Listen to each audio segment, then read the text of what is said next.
अगर आपने इससे पहले की कहानी नहीं देखी है, तो इसका लिंक आपको पिन की गए कमेंट या डिस्क्रिप्शन बॉक्स में मिल जाएगा। तीनों बच्चों के साथ माली महल में रहने लगा।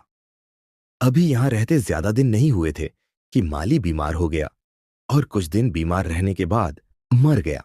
बच्चे बहुत ही परेशान हुए, लेकिन क्या हो सकता था। आखिर सब्र करके बैठ गए। जब दोनों भाई शिकार के लिए जाते, तब सुमन बाग में अपना मन बहलाती या कभी गाना गाती। इत्तेफाक से रानी की बड़ी बहन उषा को भी उनका पता चल गया और वह भड़क उठी। उन्होंने आपस में विचार किया कि रानी का तो खूब इंतजाम हो गया, लेकिन अगर बच्चे जिंदा रहे तो मुमकिन है किसी वक्त राज खुल जाए। लिहाजा उन्होंने एक चालाक महिला को बुलाकर अपनी मंशा जाहिर की। चालाक महिला कहने लगी, तुम चिंता मत करो, मैं इनको ऐसे तरीके से यहां से हटाऊंगी कि किसी को खबर भी ना होगी। एक दिन जब अर्जुन और वीरेंद्र शिकार को गए, चालाक महिला उनके घर आई और सुमन से पूजा करने की अनुमति लेकर पूजा करने लगी। सुमन उसकी भक्ति से प्रभावित हुई और इसरार कर खाना खिलाकर उसे बाग दिखाने ले गई। चालाक महिला बाग देखकर कहने लगी, यहां हर चीज मौजूद है, लेकिन इसमें तीन चीजों की कमी है। अगर वह मिल जाए तो यह बाग बेमिसाल हो जाएगा। सुमन ने पूछा, वह क्या है? महिला ने कहा, इनका मिलना जरा मुश्किल है। सुमन ने इसरार किया, तुम बताओ तो सही। महिला ने कहा, इसमें बोलने वाली चिड़िया, गाने वाला पेड़ और सुनहरी झरने का पानी लाने की जरूरत है। अगर यह आ जाए तो यह बाग स्वर्ग का नमूना बन जाएगा। सुमन बोली, यह चीजें कहां से मिलेंगी? तब महिला ने कहा, यहां से 25 दिनों की यात्रा पर हिंदुस्तान की सीमा पर जो पहला व्यक्ति मिलेगा वह रास्ता बता सकता है। चालाक महिला सुमन की जिज्ञासा को बढ़ाकर वहां से चली गई। शाम को जब अर्जुन और वीरेंद्र शिकार से वापस आए तो सुमन को चिंतित पाया। उन्होंने हाल पूछा तो सुमन ने पूरी बात बताई। अर्जुन ने कहा, तुम इतना चिंतित क्यों हो रही हो? मैं जाऊंगा और ये सब चीजें ले आऊंगा। अगले दिन अर्जुन यात्रा पर तैयार हुआ और सुमन को एक खंजर देते हुए कहा, यह मेरी निशानी है। जब तक यह साफ है, समझना मैं सुरक्षित हूं। लेकिन अगर यह मैला हो जाए तो समझ लेना कि मुझे कोई परेशानी हुई है, और अगर इसमें खून आ जाए तो समझ लेना कि मैं अब इस दुनिया में नहीं हूं। अर्जुन 25 दिनों तक लगातार उसी रास्ते पर चलता रहा जो महिला ने बताया था। 25वें दिन वह हिंदुस्तान की सीमा पर पहुंचा और वहां एक कुटिया देखी। अंदर एक साधु बैठे थे जिनका चेहरा बालों से ढका हुआ था। अर्जुन ने उनकी सेवा की और उन्हें अपना उद्देश्य बताया। साधु ने सारी बात सुनकर कहा, क्योंकि तुमने मेरी खिदमत की है, इसलिए मैं तुम्हें इस काम से मना करता हूं, क्योंकि बहुत से आदमी इस तलाश में गए लेकिन वापस कोई ना आया। अर्जुन ने इसरार किया तो साधु ने अपनी गुदड़ी से एक गेंद निकाल कर दी और कहा, इसको जमीन पर डाल दो और खुद उसके पीछे रवाना हो जाना। जहां यह गेंद रुक जाए, तुम भी घोड़े पर से उतर जाना। सामने एक पहाड़ होगा, तुम उस पहाड़ पर चढ़ जाना। जब तुम पहाड़ पर चढ़ोगे तो हर तरफ से अजीबोगरीब आवाजें आएंगी और तुम्हें अपनी तरफ आकर्षित करेंगी।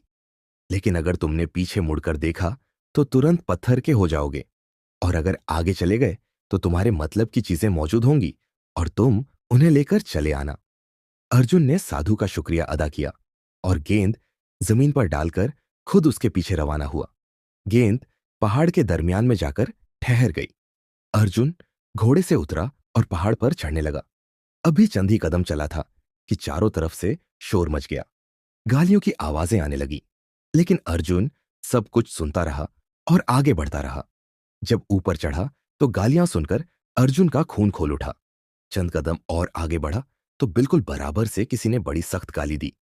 अर्जुन तलवार लेकर पलटा तो वहां कुछ न था, लेकिन वह खुद पत्थर का हो गया। घर पर सुमन अर्जुन के खंजर को रोज देखती थी।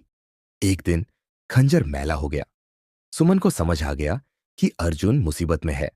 वीरेंद्र ने कहा, अब मैं अर्जुन की मदद करने जाऊंगा।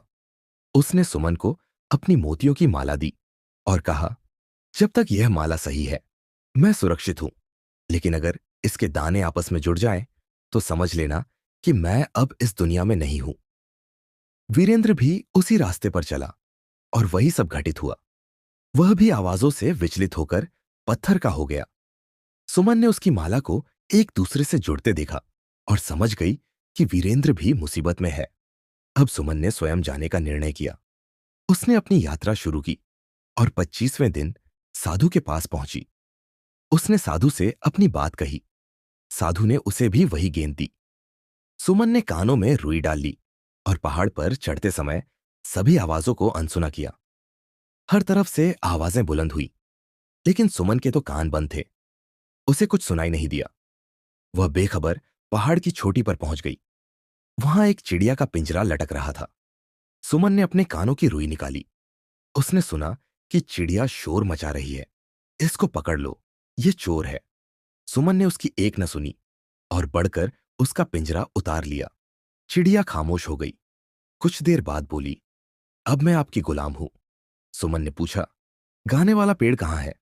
चिड़िया ने उसका पता बताया और कहा, उसकी शाख तोड़ लो, वही काफी है।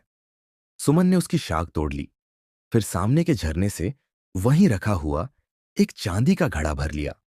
इसके बाद सुमन ने चिड़िया से पूछा, मेरे भाई जो पत्थर के हो गए हैं, किस तरह अच्छे होंगे? चिड़िया बोली, यह सब तिलिस्म का खेल है। इसी झरने का पानी डालो, फिर भगवान की कुदरत देखो। सुमन ने पहले अपने भाइयों को पहचाना और उन पर सुनहरी झरने का पानी छिड़का। वे तुरंत अपनी असली हालत में आ गए और बहन से मिलकर बहुत खुश हुए। इसके बाद तीनों ने मिलकर उन सभी आदमियों पर झरने का पानी छिड़का जो पत्थर के बने हुए थे। पानी पड़ते ही सबके सब भगवान के हुक्म से असली हालत में आ गए और सुमन का बेहद शुक्रिया अदा किया। उसके बाद सभी पहाड़ के नीचे उतरे तो देखा कि घोड़े खड़े हिनहिना रहे हैं। सभी ने अपने अपने घोड़े पहचाने और उन पर सवार होकर अपने अपने रास्ते पर चल पड़े। वहां आकर देखा तो न तो साधु था और न उसकी कुटिया, बस एक साफ मैदान पड़ा हुआ था। सुमन अपने भाइयों के साथ अपने वतन रवाना हो गई। घर आकर सुमन ने गाने वाले पेड़ की शाख एक जगह पर लगा दी और एक उम्दा हौज में फव्वारा तैयार करके उसमें सुनहरी झरने का पानी डाल दिया। जब अगले दिन देखा तो उस शाख की बजाय पूरा पेड़ खड़ा था।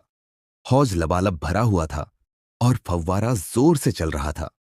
बारादरी में चिड़िया का पिंजरा लटक रहा था और चिड़िया उम्दा उम्दा बातें कर रही थी।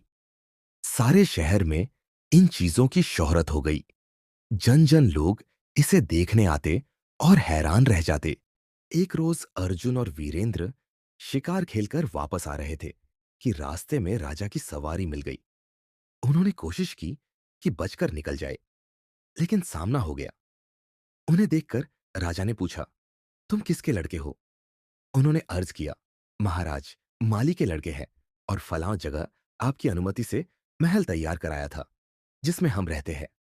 क्या महाराज अपने बच्चों को पहचान पाएंगे?